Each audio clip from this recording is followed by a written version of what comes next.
Shalom everyone, I'm Helena, a student of the holy Torah at ACTC seminary. ప్రియ స్నేహితులారా, ఈ వారం తోరా పర్ష వయేషేన్. వయేషేన్ అంటే మరియు అతడు నివసించెను అని అర్థం.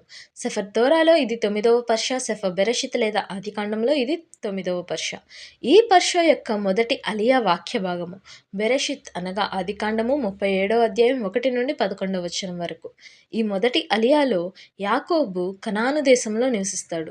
17 ఏళ్ల యోసేపు తన సోదరులతో అనగా బిల్హా, జిల్పా కుమారులతో పశువులు మేపుతూ వారి చెడు ప్రవర్తనను తండ్రికి చెప్తాడు. యాకోబు యోసేపును ఎక్కువ ప్రేమించి అతనికి వర్ణరంజితమైన విచిత్రమైన నిలువుటంగి కుట్టించాను. దీన్ని చూసి సోదరులు యోసేపుపై అసూయపడి అతనితో మాట్లాడకుండా ద్వేషిస్తారు. యోసేపు తనకు వచ్చిన 2 కలలను సోదరులకు మరియు తండ్రికి చెప్తాడు. పొలంలో పనలు కడుతుండగా యోసేపు పన నిలబడి సోదరుల పనలు దానికి నమస్కరిస్తాయి.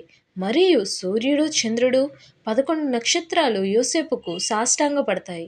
ఈ కలలు విని సోదరులు మరింత కోప్పడతారు. తండ్రి యాకోబు యోసేపును మందలిస్తాడు, కానీ ఈ మాటలను గుండెలో పెట్టుకొని ఆలోచిస్తూ ఉంటాడు.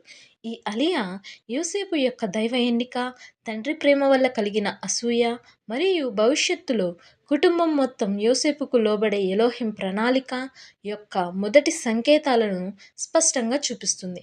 ప్రియమైన స్నేహితులారా, తోర యొక్క మరిన్ని లోతైన ఆధ్యాత్మిక బోధనలను తెలుసుకొనుట కొరకు మా యూట్యూబ్ ఛానల్ను సబ్స్క్రైబ్ చేయండి. షాలోమ్ లెయిత్రవోత్.